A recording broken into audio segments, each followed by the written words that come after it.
Buenos días. Siempre hablar de cultura será una necesidad y nunca podremos llegar a respuestas fijas, porque la cultura es emergente, surge y nace en los territorios, no es histórica. Hay hitos de la cultura que se convierten en historia, pero no es histórica.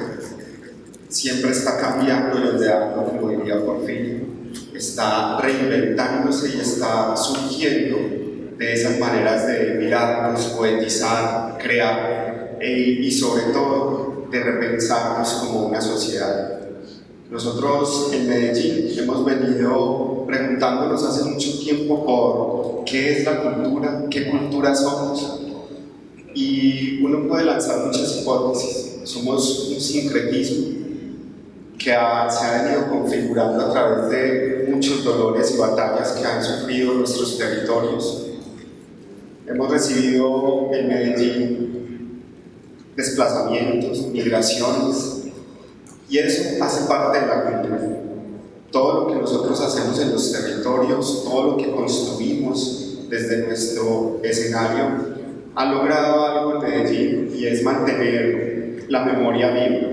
Una memoria viva que nos permite cada día pensar que es posible vivir en una ciudad más pacífica, más respetuosa y más amable, pero sobre todo una ciudad sensible, una ciudad de arte. Y para construir una ciudad de arte y de creación es necesario preguntarnos por eso y cómo vamos a llegar a acuerdos y a consensos frente a las políticas culturales. Cuando hablamos de horizontes para la cultura, no nos referimos a una sola mirada. No es lo mismo el horizonte para quien ve desde el mar, quien mira desde la montaña, quien desde el centro de la Medellín habla de los horizontes, o quien lo habla desde los corregimientos y los territorios de esta ciudad. Los horizontes son diversos, múltiples, por eso aquí vamos a hablar de esas multiplicidades para encontrar puntos en común y construir políticas que nos acompañen a fortalecer los procesos creativos, sociales, culturales que Medellín ha logrado. Lo importante es mirar al pasado como un hecho fundacional y no como un hecho único. Entrando, digamos, un poco en el lenguaje contemporáneo, lo que hayamos hecho en el pasado frente a la cultura son las versiones anteriores de una cultura que hoy estamos construyendo. No estamos construyendo una unidad de cultura, sino multiplicidades, miradas diversas que hacen posible que esta ciudad crezca y se encuentre con el mundo. Hay preguntas muy claves hoy, y más que hablar de sostenibilidad, que a muchos no les gusta la palabra, es esa sustentabilidad y equilibrio entre el hacer creativo, el hacer social y la cultura. La participación ciudadana frente a la cultura. Esa es una pregunta que hoy nos tenemos que hacer todos los que hacemos parte de este sistema. ¿Qué es participar? ¿Por qué participar? Y preguntas como Medellín frente a las migraciones y los desplazamientos, ¿cómo nos estamos mirando? ¿Cómo nos estamos encontrando? También tendremos que preguntarnos hoy por esa diversidad y esa ética y sobre todo la equidad, porque en cultura también hay inequidad y necesitamos hablar de qué sería equidad en cultura. En fin, hablar de la cultura será siempre una pregunta y nunca una respuesta, porque la cultura se construye y se hace desde las emergencias de los territorios. Bienvenidos a este quinto foro de arte y cultura, y quiero dar paso al panel, sin antes decir que durante el proyecto del día nos puede estar acompañando la subsecretaria de Cultura y conversar con nosotros sobre estos temas también.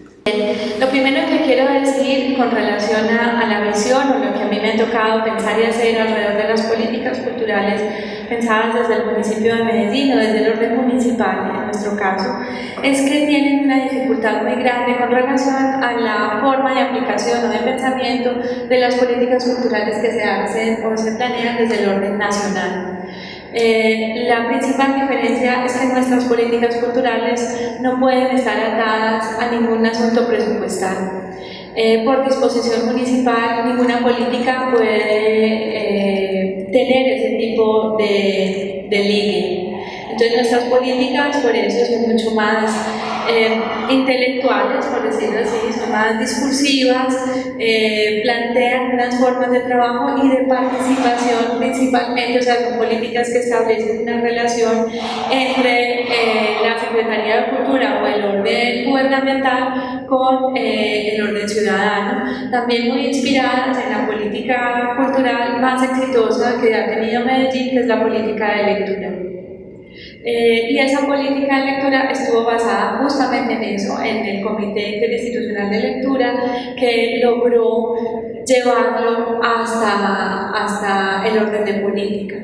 Lo mismo si lo piensan con relación a cómo están planteadas, por ejemplo, salas abiertas y demás, que no están en el orden de política, pero que son un ejercicio que viene de la sociedad civil a la Secretaría. Y con ello les quiero decir que solamente en esa medida, me parece a mí, funcionaría una nueva o una política cultural que tenga que volverse a pensar para la ciudad, que necesita muchas.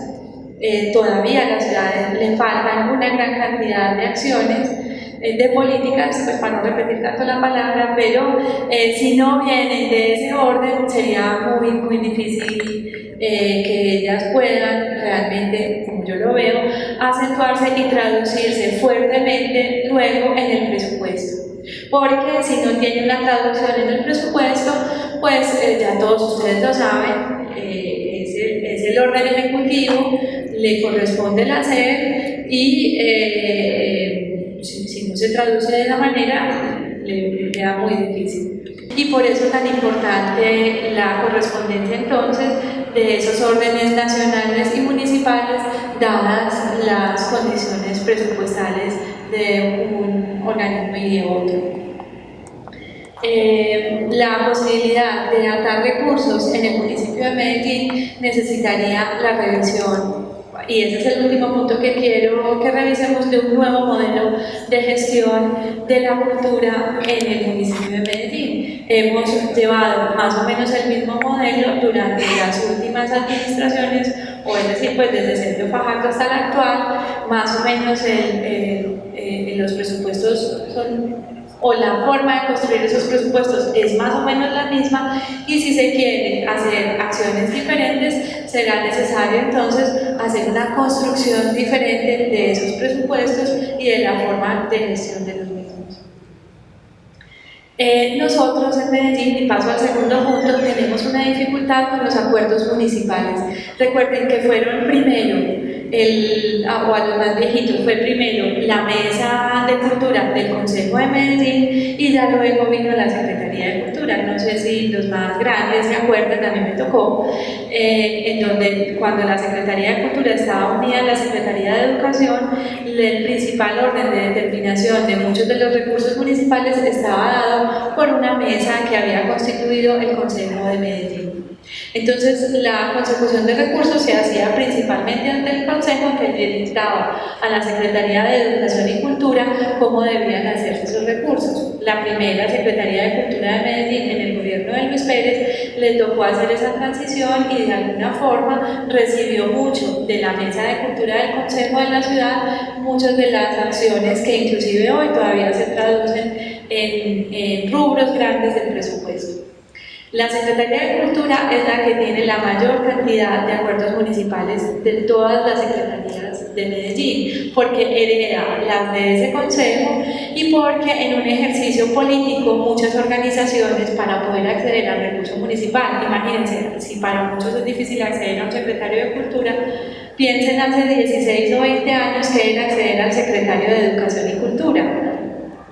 Eso era mucho más difícil. Entonces era más fácil tener un ejercicio político con la mesa y con los concejales para poder tener unos recursos fijos para poder generar sus proyectos y sus programas. Muchos de los eventos más antiguos de la ciudad tienen destinaciones presupuestales específicas por ese ejercicio político. Y eso todavía está presente en el presupuesto. Con esto no quiero decir que lo esté calificando de bueno o malo. Es que estamos hablando de un ejercicio de participación ciudadana que tiene un componente técnico y un componente político. Eso pues no es así. Entonces, ante la cantidad de acuerdos municipales y que eso cada vez se va incrementando más, yo no sé cómo esté hoy el ejercicio, me imagino que está más o menos igual, pero si una comunidad con una capacidad de gestión política va al consejo y logra sacar un acuerdo municipal, necesariamente durante unos años los que ese concejal pueda hacer un ejercicio político ante la Secretaría, pues tendrá un pedazo de presupuesto. Pueden ser 20 millones, pueden ser 5, pueden ser 15, pueden ser 50, pueden ser 500, todo depende. Pero todavía la Secretaría hereda un poco ese esquema previo y está vivo y está activo. Muchos de esos acuerdos, algunos de ellos, ya están, hace mucho rato no se activan por el mismo ejercicio político, pero ahí están presentes pulsando pues, en los archivos del Consejo y del municipio y ahí están presentes. Muchas de las fiestas populares, barriales y de los grandes eventos de ciudad tienen esta connotación. El tercer punto, entonces voy al tercero, miren que esto yo lo he querido cruzar con el presupuesto municipal. Entonces, si tenemos este marco, no podemos, las políticas no pueden hoy destinar o decir en sus acuerdos esto será el 1%, el 0.5% del presupuesto municipal de la Secretaría. En ninguna parte lo van a encontrar. Entonces, si se establece una política, si esa política no puede reflejarse en el presupuesto, entonces ¿cuál sería el sentido de trazar unas nuevas políticas culturales en donde por un lado hay unas necesidades, pero por otro lado hay unos gastos o hay unos compromisos? ¿Cómo podría? No le pongo esta tarea, porque la tiene obviamente, no se la pongo al gobierno, se la pongo al consejo mismo, a la sociedad civil. ¿Cómo entonces hacer una articulación más efectiva sobre esos gastos? Como dice Juan Luis Mejía, la política la pone el presupuesto. Entonces, ¿cómo generar, cómo hacer encontrar nuevas políticas que el sector sienta que son absolutamente necesarias y que esas políticas estén acompañadas de un gasto más fuerte? Uno de los principales, voy a repetir, uno de los rubros más grandes de la Secretaría es el cumplimiento de la política de lectura de la ciudad. Pero no le pasa lo mismo a otras acciones. Yo, por ejemplo, hablo de mi sector, el de los museos.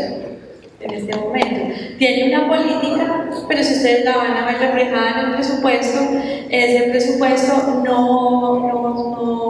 no traduce la importancia de la política.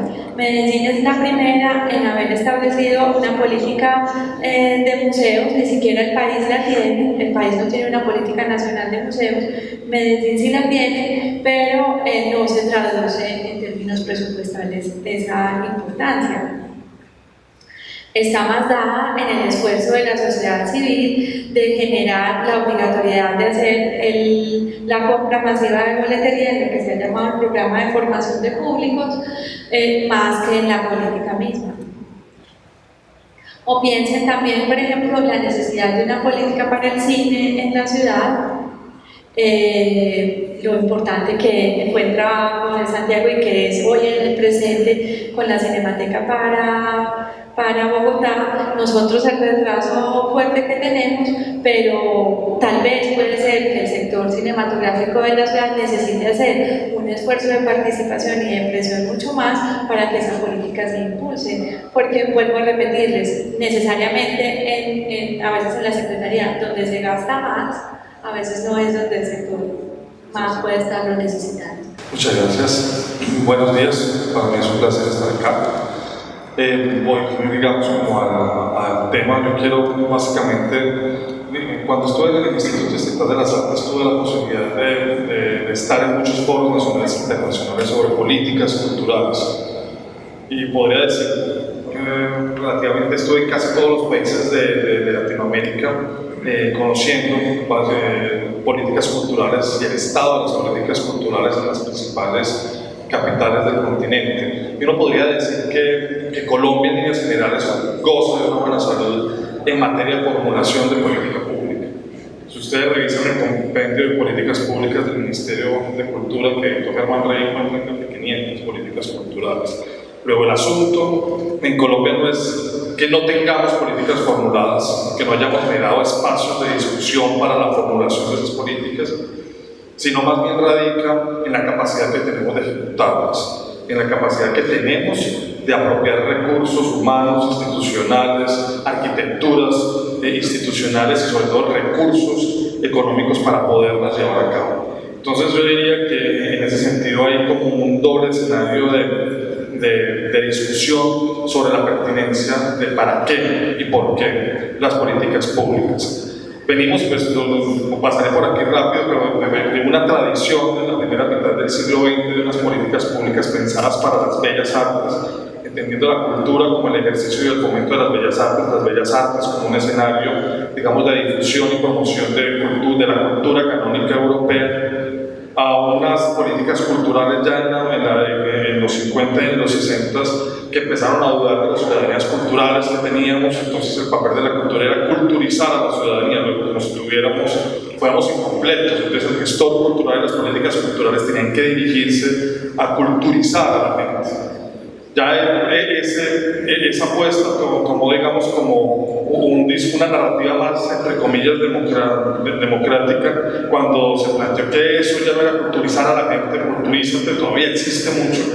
Quiero hacer este resumen porque hay muchas políticas culturales y muchas visiones de nosotros como gestores culturales que están a medio tiempo entre estas distintas visiones que han transitado el siglo XX, que lleva el siglo XXI, a decir llevo la cultura al pueblo. Entonces en los 50 y sobre todo en los 60, la apuesta de la política cultural era llevar de cultura al pueblo como si el pueblo no tuviera una cultura. O sea, veníamos de esas tradiciones culturizadoras de la primera mitad del siglo XX, de las bellas artes, a sentir que lo que tenían que hacer las políticas culturales es llevar de cultura a un pueblo inculto que no tenía cultura. Nos dimos cuenta muchas décadas después que la cultura, sobre todo la gran cultura y la cultura más poderosa, estaba en el pueblo, estaba en las bases. Luego, entonces, la pregunta fue por la identidad. Entonces, las políticas culturales tenían que afianzar cierto proyecto nacional de identidad cultural, de identidad política, de identidad regional. Y luego, entonces, una gran batería de apuestas por la política cultural se dirigieron a construir y fomentar la identidad. Luego pasamos, en los 80s y en los 90s, a un discurso sobre el acceso. Y entonces ese acceso nos llevó a pensar unas políticas de fomento de la cultura, sobre todo dirigidas a la oferta. O sea, si queremos acceso, tenemos que generar una oferta, porque no había oferta. Entonces, digamos, los énfasis casi de todas esas políticas de los 80 y los 90 se dirigió a unas apuestas por el fomento público de las artes y de la cultura, y un fomento público particularmente dirigido a la oferta, a la creación y circulación de obra, entendiendo la obra como, digamos, la estructura funcional de distribución de los bienes culturales en la sociedad. Y luego ya pasamos en esa transición de los 90, que además es una transición muy bella, porque no solamente es una transición de la manera en que construimos una narrativa cultural, sino también la manera en que nos entendemos como sociedad. O sea, tenemos una nueva constitución que comprende, por fin, o deja de atrás ese discurso de la gestión cultural como la administración de las bellas artes, que incorpora conceptos como el multiculturalismo, lo pluriétnico, lo multicultural, y empezamos entonces a transitar unas narrativas, unos discursos sobre lo que uno diría los derechos culturales. Ya no hablamos de identidad, sino de identidades, y comprendemos entonces otras dimensiones de gestión de la cultura que pasan por lo sociológico, por lo antropológico, por el fomento de las artes, por supuesto, y por la modernización de una arquitectura institucional para administrar la cultura que ha tenido, digamos, distintas manifestaciones en el país. Y ya hoy estamos en la apuesta por las libertades creativas. Las políticas culturales son una apuesta sistemática para garantizar, fomentar, divulgar las ciudadanías, las libertades creativas para la construcción de un concepto que no deja de ser polémico. Y sé que muchas veces entre cultura ciudadana y ciudadanías culturales pareciera que hay discusiones muy fuertes. Yo creo que son dos conceptos que se complementan, que son hermanos, pero creo que hoy estamos entonces en la apuesta por construir ciudadanías culturales. Entonces miren cómo es ese tránsito.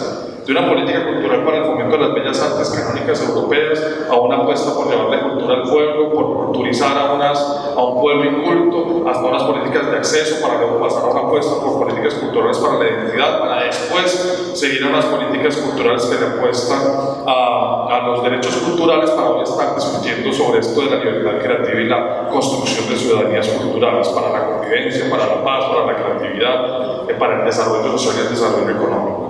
Quiero poner eso sobre la mesa porque me parece que es clave como tener ese concepto del para qué de las políticas culturales, desde donde hoy estamos discutiendo y pensando que nos sirven las políticas culturales, porque también pienso que he tenido la posibilidad de viajar en estos últimos 2 años por todo el país haciendo unos diplomados sobre gestión y formulación de proyectos culturales. Me he dado cuenta que uno puede hablar de políticas culturales en Bogotá, puede hablar de políticas culturales en Medellín, puede hablar en las principales ciudades, pero en la gran mayoría de regiones y departamentos de este país, la apuesta por las políticas culturales es un discurso absolutamente subsidiario, accesorio, en donde uno podría decir que la principal política cultural es precisamente no tener una política cultural.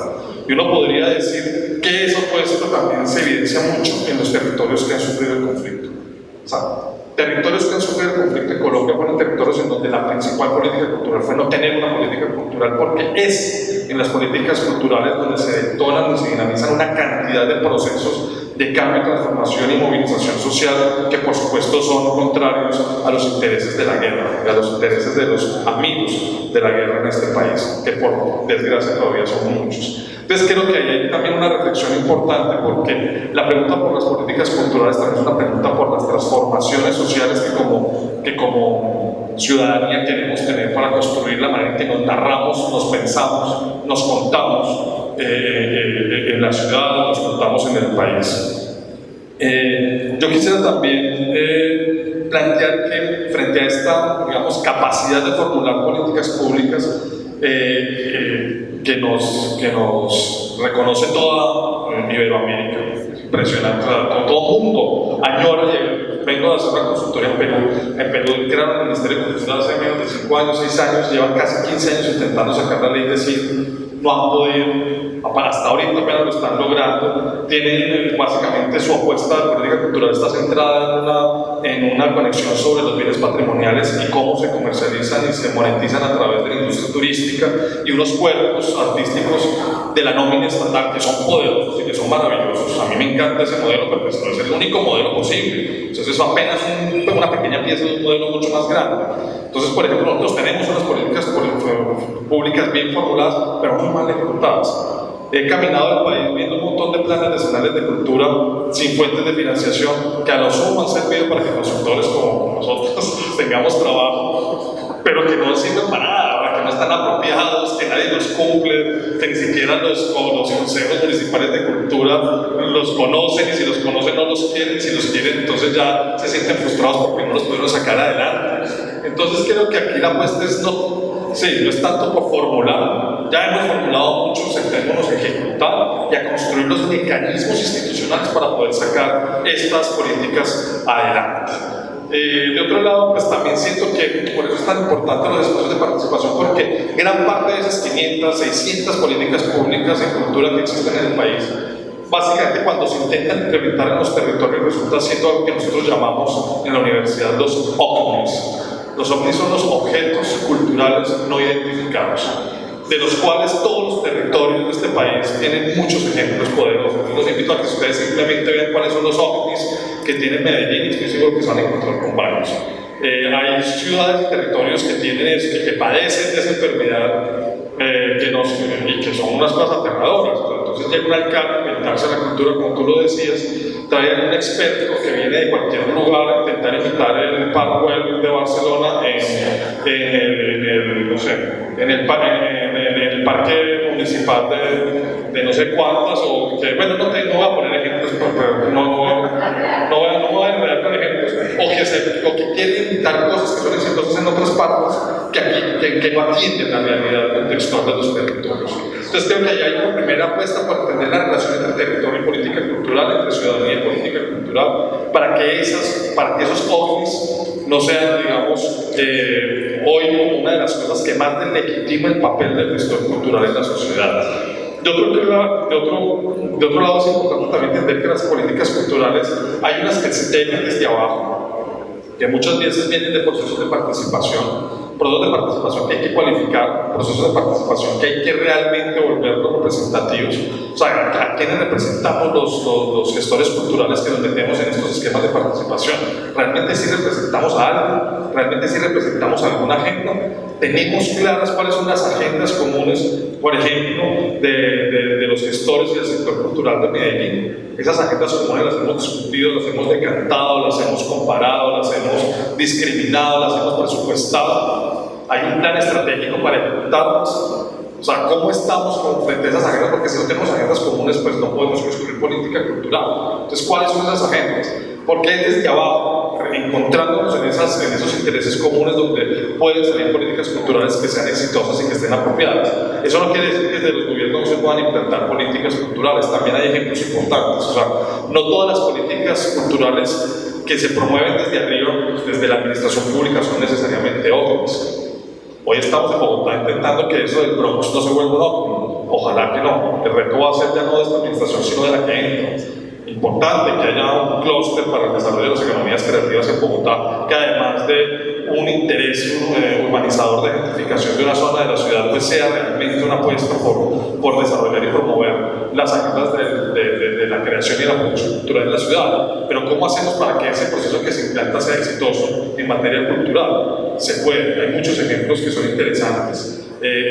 Por ejemplo, la Cinemateca de Bogotá que tú mencionabas ahorita, parte de un análisis claro del contexto. Teníamos ¿para qué seguir haciendo fomento para producir películas en Bogotá? Si ya hay un fondo de promoción cinematográfica que mueve 20.000 millones de pesos al año, que produce entre 30 y 43 películas al año en los últimos 8 años, de las cuales la más exitosa la ven 40.000 personas. Buenos días. Qué bueno tenerlos aquí en este espacio. Ustedes dos que han venido trabajando temas de participación, Gisela desde hace un buen rato en el centro y desde la academia, que nos interesaba mucho, y ese trayecto hacia el tema de la academia, como también participa de los procesos culturales, como lo viene haciendo.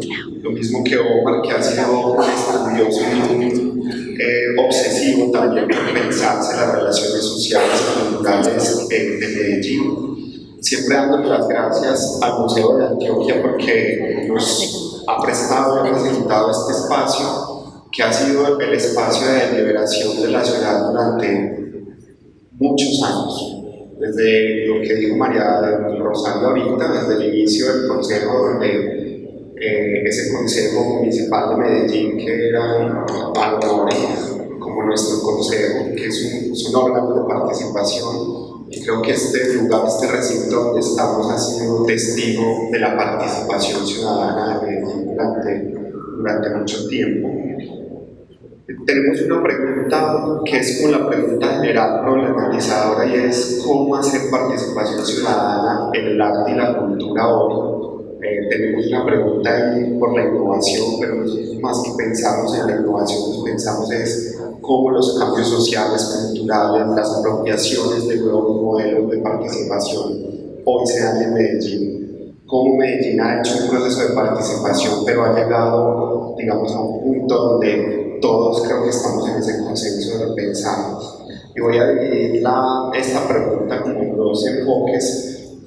Y para empezar con Gisela, tú has venido haciendo un trabajo en el centro muy fuerte de juntar sectores, de juntar actores del sector cultural, del sector artístico, en un territorio que es atravesado, transitado, transcurrido, pero que a veces en el fondo no es en muchos momentos un lugar que se configure como una identidad, sino que recibe toda esa diversidad que somos. Y cómo es hacer esa participación también cuando ya hay, digamos, muchos modelos de pensamiento, muchos poderes incluso económicos pensándose el centro, y cómo ha sido esa experiencia, cómo vienes hoy replanteándola también. Y para Omar, ese pensamiento de esa ciudad que has mencionado mucho, una ciudad que no ha encontrado sus centros de encuentro de la cultura, esos lugares, esas plazas públicas donde se ven los grandes debates, sino que son como explosiones momentáneas de movilización, y cómo hoy la ciudad podría plantearse unos nuevos horizontes hacia la participación ciudadana, tanto en cultura como en arte. Entonces quiero darle la palabra a Gisela, que trajo un documento, y en tus manos. Bueno, gracias Álvaro, Omar, por estar aquí con nosotros. A ustedes muchas gracias por escuchar. Es la primera vez que vengo a este espacio como servidora pública de la Universidad de Antioquia, pues por mucho tiempo. Sigo en las filas de la universidad más valiosa que tiene esta ciudad, que es el alma mater, la Universidad de Antioquia.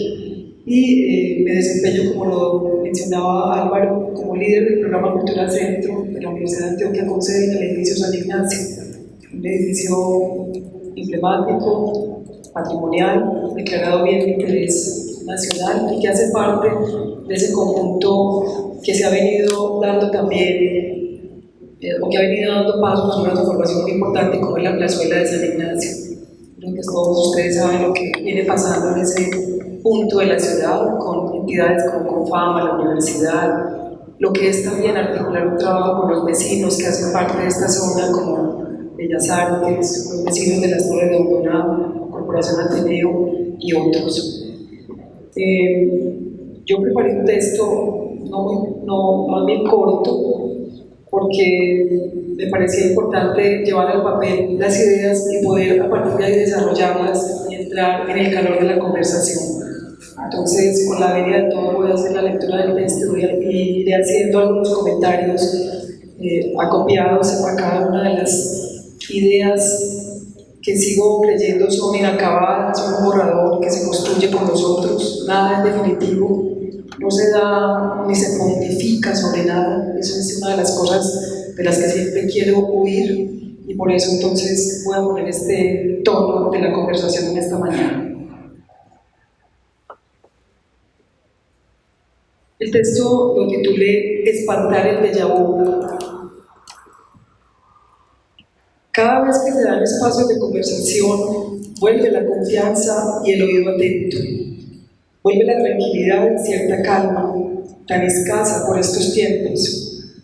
Vuelve la palabra a intentar dejar su eco desde los singulares que somos, desde lo plural que intentamos ser, desde los tramos alcanzados y desde la frágil y bella esperanza que es existir y persistir desde este hacer desde la cultura y en los sueños cotidianos. Cada tanto los ímpetus se acrecientan y hasta los ánimos se crispan al calor de una discusión, cuando las ideas son el leño que enciende la hoguera y hace más fuerte la temperatura de las palabras. Pero algo surge, no por ello menos desalentador: mirarnos y reconocernos. Algo se instala y se llama déjà vu, que traduce sensación de haber pasado con anterioridad por una situación que se está produciendo por primera vez. El reto ante él es cómo hacer para oírnos en forma renovada, para intentar otros caminos. Lo que de suyo trae un escollo, la noble responsabilidad individual de construir en colectivo, de trazar y de neutralizar ciertas fijaciones que llevan a lo benéfico del tejido entre muchos, de labor colaborativa. Conversar tiene el reto de encontrar un tono y hacer que las palabras salgan del cascarón, es decir, traducir las intenciones en orgánica, en materialidad actuante, viva y edificante. La retórica parece que llega a veces a sus límites y que hasta para nosotros resulta cansada y obsoleta. En los hechos antecedidos por el pensamiento están las secuencias constantes y laboriosas que tanto hablan, que tanto construyen y lo hacen sin estridencia. Gracias a todos por la conversación, para escucharnos desde diferentes enfoques y perspectivas.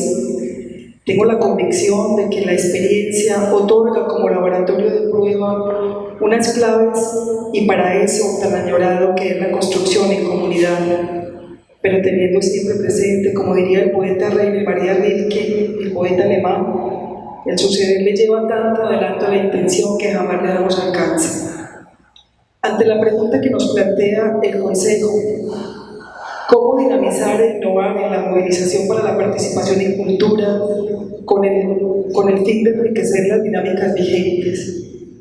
Algunas experiencias quiero contar e ideas, no por ello definitivas, algunos tramos alcanzados de un camino inacabado, también inédito y por recorrerse. Primer punto, planear haciendo. Tras la propuesta en el año 2018 de la Secretaría de Cultura Ciudadana a la Universidad de Antioquia de construir las bases estratégicas de un plan de cultura para el centro de Medellín, uno de los puntos de partida fue buscar cómo hacer para que la movilización y la participación tan activa, tan viva, tan contradictoria en este lugar, se entendiera que los colectivos, las agrupaciones, las casas de teatro, las instituciones, las entidades, los ciudadanos de a pie y sus iniciativas tenían una historia y un bagaje, que estaban dotados de un saber, que nosotros no éramos dueños de la varita mágica. Lo primero fue definir qué es el recurso, no muy grande por supuesto, un recurso, digamos, inicial, lo que llamaríamos el caso para construir colectivamente esas bases estratégicas del plan de cultura.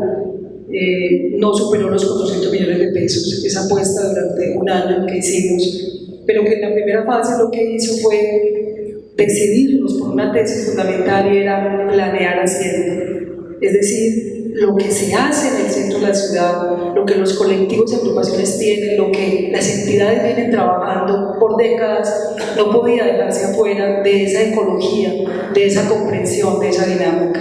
Y por eso el recurso, que pareciera poco, aunque en términos de cultura cualquier peso vale y se multiplica creativamente, fue destinado para que esos colectivos y agrupaciones participaran con sus iniciativas, pero también con sus ideas en la formulación de eso que llamaríamos las bases estratégicas del plan de cultura del centro de Medellín.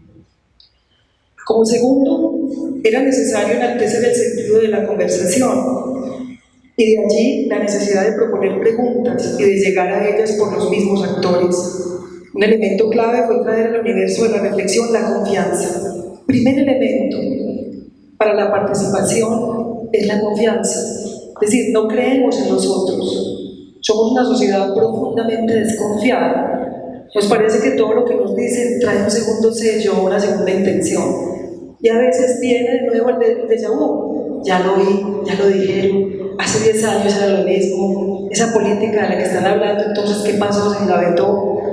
Llegan las desconfianzas. Uno de los primeros retos, digamos, de este trabajo que se hizo y que fue solamente el comienzo, digamos, de ese gran universo, fue volver a robustecer y a hacerle rúbrica a un elemento clave en nuestra sociedad que es la confianza.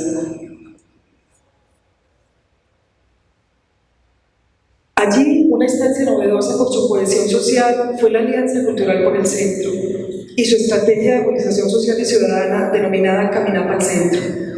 ¿Qué es la Alianza Cultural por el Centro? No es una iniciativa de una entidad hegemónica, que a veces es uno de los grandes pecados también de la participación.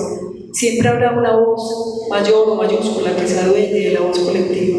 No. En este caso, la intención fue producir desde la Universidad de Antioquia, en unas conversaciones previas que hicimos en el centro de Medellín, a lo que se llamó en su génesis la Mesa de Cultura por el Centro.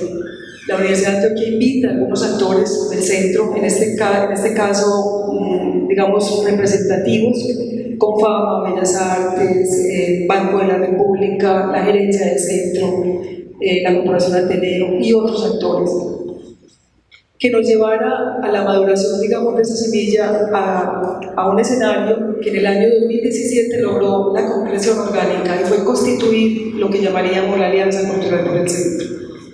En ese momento, 22 instituciones, donde vale mencionar el Periódico Universo Centro, el Teatro Matacandelas, el Pequeño Teatro y otros, suscriben su adhesión a un pacto de amor por el centro de la ciudad. Un pacto de amor que tiene como consigna, como bandera, la cultura, y donde volvemos otra vez sobre esa frase que tanto nos gusta y que tanto nos identifica, y es que la cultura es un motor de transformación social. Eso es una tesis simplemente, pero ¿cómo hacerla real? ¿Cómo realmente bajar las palabras a una situación mucho más viva y que se pueda ver en la cotidianidad? Y a partir de la Alianza Cultural por el Centro, a raíz de tu pregunta, Álvaro, construimos un escenario de conversación que ha tenido, digamos, dos virtudes. La primera es un escenario horizontal de diálogo y de encuentro. No existen jerarquías. No tenemos una instancia que sea la que lidere o determine. Es el espacio de conversación por los consensos, es la vitalidad de la diferencia y la contradicción la que nos hace estar activos allí. Y hay una labor sistemática y, digamos, metodológica que nos lleva a unas reuniones permanentes de trabajo con los distintos actores en lo que llamaríamos el grupo coordinador de la Alianza Cultural. La alianza es un esquema orgánico, es una posibilidad de trabajar laboriosa, sencilla y humildemente, de manera colaborativa. No existen esquemas muy farragosos, no nos damos a la tarea de decir cuáles son los planes, qué perspectiva vamos a tener, pero sí detallamos algunos puntos estratégicos del trabajo que nos permitan planear haciendo en el trabajo cotidiano. Y uno de los reflejos de esa labor colaborativa, de esa labor articulada de la Alianza Cultural, es lo que ustedes conocen como Caminamos al Centro, que ya llega a su 11ª versión, que se da 4 veces consecutivas en el año y que cada versión tiene 3 días consecutivos de práctica cultural, de apropiación del espacio público, de activación de la agenda robusta en las instituciones internas y externas, y motivamos la participación en recursos, en estrategias y en disposiciones de las 74 entidades que en este momento hacen parte de la Alianza Cultural por el Centro. Hace un año aproximadamente, nuevos adherentes con una figura particular, porque no son estrictamente del quehacer de la cultura, adhirieron su firma. Y quiero mencionarlo porque eso nos da una perspectiva de que el trabajo cultural no es solo y para los hacedores culturales. La cultura es un hecho político y funciona en su activación como una movilización política importante que genera una voz de la ciudad, que enaltece y pone de su rayo esa posibilidad de hablar de una manera distinta a la ciudad. Yo no estaba tan organizado como Gisela, estuve pensando ayer en una serie de tesis sobre participación en la cultura, que es un asunto bien complejo, porque como cerraba incluso Gisela, en no demarcar cómo hace siempre la cultura, de la cultura se trata que en la universidad, incluso yo tengo las facultades sociales y humanas, es la cultura, hay un concepto de cultura que es bastante abierto, general, donde todo lo social, todo lo existente es cultura. O sea, la economía en que nos movemos nosotros, el mercado capitalista, todo esto es la cultura que tenemos, una cultura oriental, dinero, al lucro, a un concepto de poder, a un concepto de existencia, etc. Entonces, hay una expresión muy profunda de la cultura que la antropología la piensa, ¿cierto? Porque nosotros, los occidentales, creemos que el ser es tener, o porque hemos construido una forma del yo, por encima de otras formas de existencia colectiva, comunitaria, que otros pueblos, otras formaciones sociales las tienen. Entonces, eso también es una reflexión sobre la cultura, que a veces vuelve una reflexión filosófica, existencial, que a veces nos da miedo abordar, pero que es importante. Y que, digamos que cuando vamos a una definición más poquito cerrada de cultura, terminan siendo las artes muchas veces las que hacen esa reflexión, no de una manera como la hace la antropología o la filosofía, sino como la hace la plástica, como la hace el teatro, como la hace en general la música, etcétera, etcétera, donde esas preguntas de lo cotidiano, de nuestra forma de ser, cobran resistencia. Entonces, esa definición antropológica de la cultura sí está muy trabajada, no en ese lenguaje, pero en el lenguaje estético, artístico, que es a veces donde también a veces encerramos la cultura, el campo del arte. No vamos a hablar de cultura, hablamos de arte, pero el arte continuamente nos está interpelando la existencia del humano, la legitimidad de nosotros, y hoy particularmente hoy en día la legitimidad de lo humano en la tierra. Sabemos que antes el arte se preguntaba mucho, incluso le debemos al arte incluso mucho de la existencia en Occidente del yo, la persona, el sujeto, como alguien que cobró sustancia, existencia ante una sociedad donde solo existían los reyes o los engendrados por algún dios, alguna cosa, y la modernidad nos da también la existencia del hombre público. Pero hoy en día viene cuestionándose mucho. Porque también se han visibilizado otras cosas y el arte mismo visibiliza. Hoy en día no podemos entender el papel de las mujeres sin el arte, cómo el arte, la plástica, los performances las han visibilizado. Yo nomás estaba aquí sentado viendo al frente de ese mural, ¿cierto? Pedronel, y veía como los trazos son muy parecidos a los de Débora Arango, el estilo, la forma de ser. Pues yo notaba una cosa que hoy en día nos parecería desde la política y desde la forma de ser como muy inaceptable. Y es que yo no veía mujeres allá abajo, no veo, usted va en el cuadro ahí, esa ausencia casi de mujeres, una que otra que aparece con el rol del niño, la madre, la cosa, o la mujer pública, la mujer que está. Es un cuadro completamente de hombres, digamos, y eso va manifestando como también el arte refleja los estereotipos, pero también las manifestaciones de la época. Si contrastamos estas dos obras, las de Débora y las de Pedronel, dos artistas insignes de Antioquia, pero dos enfoques también bastante diferentes. Entonces, yo quería un poco, la primera parte, decir cómo en lo de la participación hay un concepto bien importante inicialmente, que es la visibilización, y el arte por sí participa ya en la sociedad de nuevos imaginarios, nuevos conceptos. Es decir, lleva a mostrar a nosotros ese papel que tienen todos los artistas, dos papeles muy importantes que más adelante quería dialogar, pero vamos a meter de una vez, que es el de mostrar lo que aparece invisible, mostrar la luz, y en eso el arte ha sido pionero. Casi las cosas suceden primero en el arte más que en la política.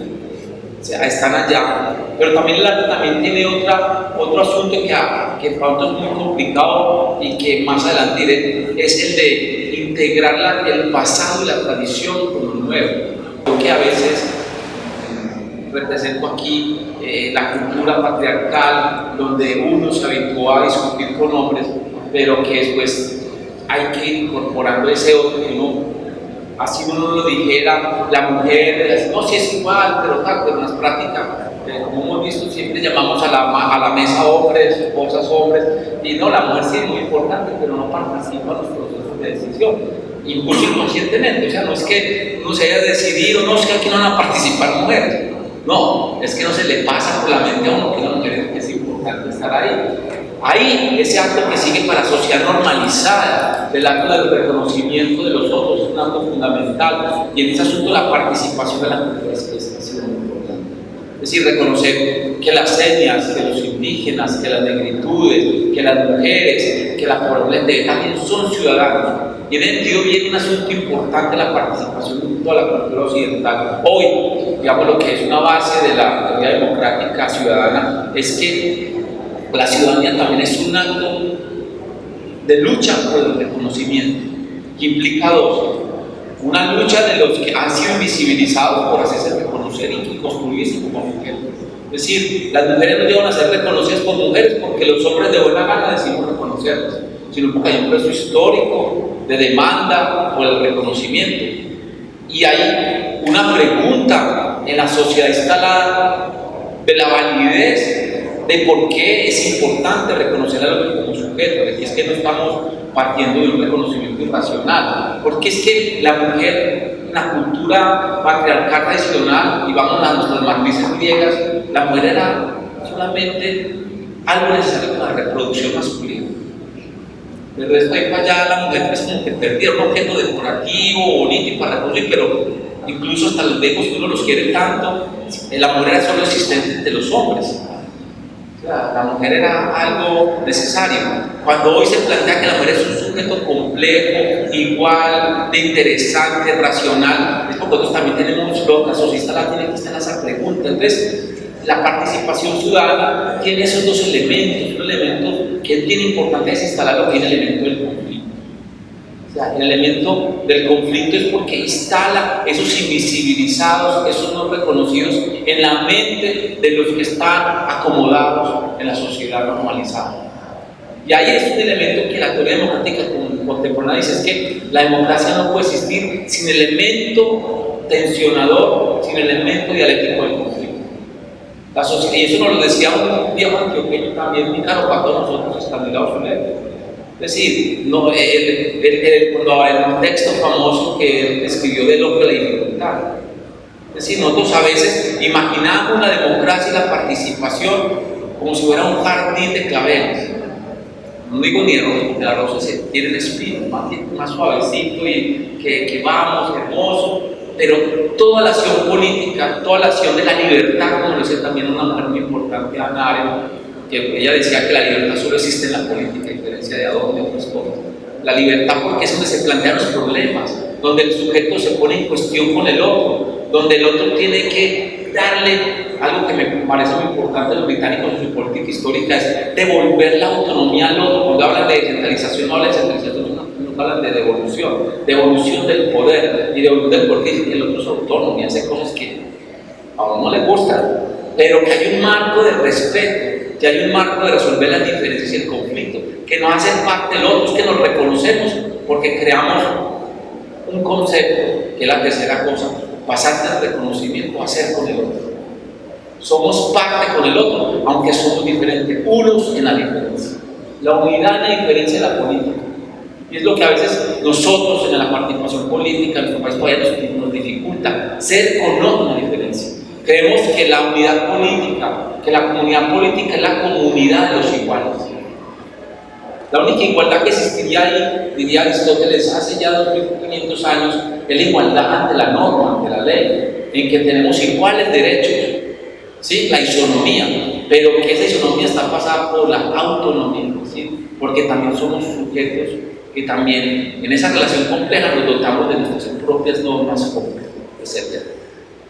Ese ser con el otro, que es de la participación, el otro paso, es cuando pasamos de ser ese individuo peleón, el punquero que todo lo discute, que todo lo pelea, a reconocer que está el viejito también, que tiene su tradición, que le escucha otra música y que igual como yo tiene derecho a su existencia, y que mi música no es la música que tendría que escuchar a todo el mundo, y que mi estética no es la estética de todos, y que hay estéticas que no nos gustan, pero que igual tienen su historia, su tradición, que hay sujetos que la incorporan, la hacen cuerpo, la hacen sustancia, la hacen sentimiento, y que igual ahí están. Y es donde surge para mí muy importante que Medellín, Colombia ha avanzado un poco en eso, a pesar de todo lo crítico que tenemos, ha avanzado en reconocer que existen otras culturas con otras estéticas, con otras narrativas que no necesariamente son las mías y las nuestras, y nos interpelan es cómo ser nación, cómo ser ciudad con ese otro diferente, esa comunidad la diferencia.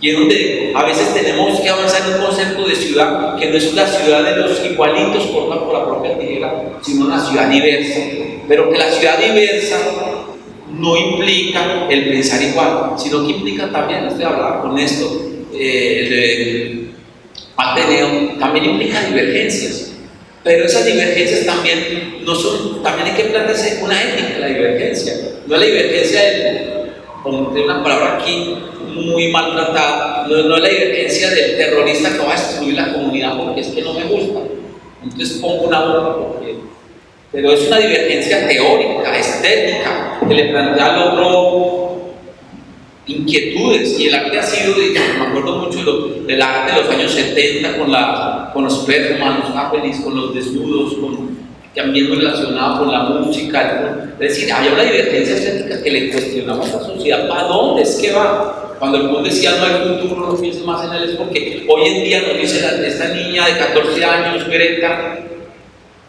allá desde Suecia, por favor, es que yo no quiero que me hablen de esperanza, ya estoy llena de que me hablen de esperanza, quiero esas acciones concretas de cambio.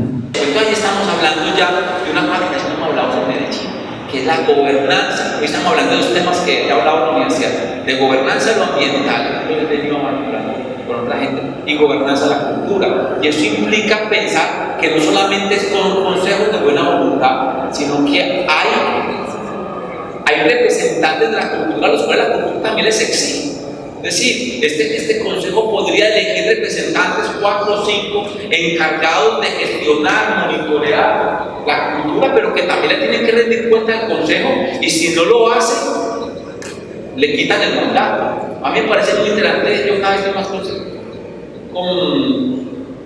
convencido del caso de la ciudad de Londres, porque me ha parecido una ciudad que ha ido pluralizando muchos escenarios de representación. Y uno ve escenarios de representación donde la gente tiene responsabilidad política. Cuando dice responsabilidad política es que le dan un mandato, los eligen y tiene que rendirle cuentas cada 3 meses a este escenario de lo que está haciendo. Y si la gente del escenario que no está funcionando, pues señor, su mandato es revocado. Nosotros no podemos nombrar representantes para toda la vida para que no hagan nada. Pero a su vez ese representante tiene la capacidad, o sea, tiene la logística y los recursos para trabajar. Pues tiene una secretaria, tiene unos espacios donde puede decir: yo vamos a hacer labores de monitoreo, seguimiento, convocatoria para que el consejo funcione. Es decir, uno puede mandarle mucha operatividad, mucha responsabilidad a un escenario participativo de buena voluntad como el consejo, cuando la gente no tiene la logística, la infraestructura, los recursos para trabajar. Entonces, cada vez el mundo está llegando a una nueva síntesis. A mí que me gusta investigar de participación, una nueva síntesis entre participación y representación política.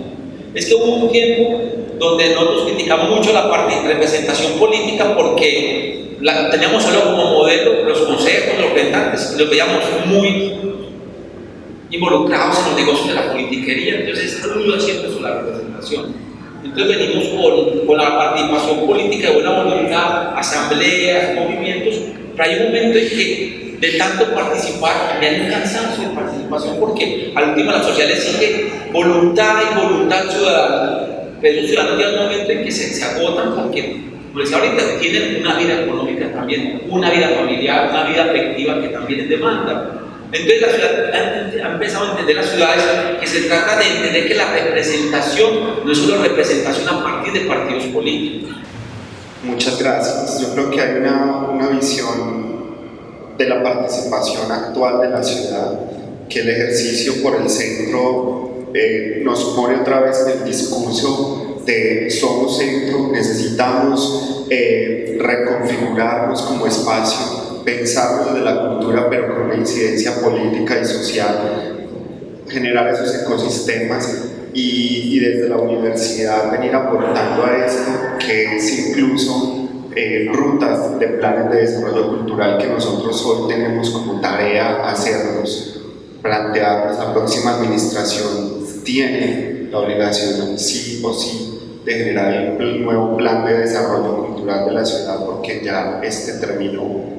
Y ahí estamos mirando cómo se va y cómo se ejecutó. Esa idea de la participación ciudadana como sujeto político, no como partidista de un partido político, sino como esa decisión de volver a lo que ustedes planteaban, de hacer y pensar al tiempo para construir una ciudad en un nuevo reto, que es una ciudad que está en el mundo, porque está en el discurso global, pero que todavía tiene mucho de parroquia, de encuentro pequeño, de no conocerse y de no sentirse también a veces parte de un mundo que empieza a incluirnos de una manera que puede ser también delicada. Esos horizontes de los que hemos hablado y de los que hemos estado planteando aquí nos ponen ese reto, y es cómo nosotros, desde lo que hacemos, desde el mismo arte, por una ciudadanía más sensible, que busque la belleza, pero también que deje de liberar esos dolores y esas rabias y esas incomodidades que genera ser parte de una ciudad. Cómo nos miramos también desde los territorios. Es cierto que Medellín tiene territorios que no han sido vistos ni mirados dentro de las políticas, los corregimentales, algunas zonas que pareciera que las construimos también desde la ciudad y se van volviendo a repetir fenómenos como diseñar desde la capital para las provincias. Pues aquí diseñamos a veces políticas desde la Alpujarra para los corregimientos que tienen otra mirada, otra existencia.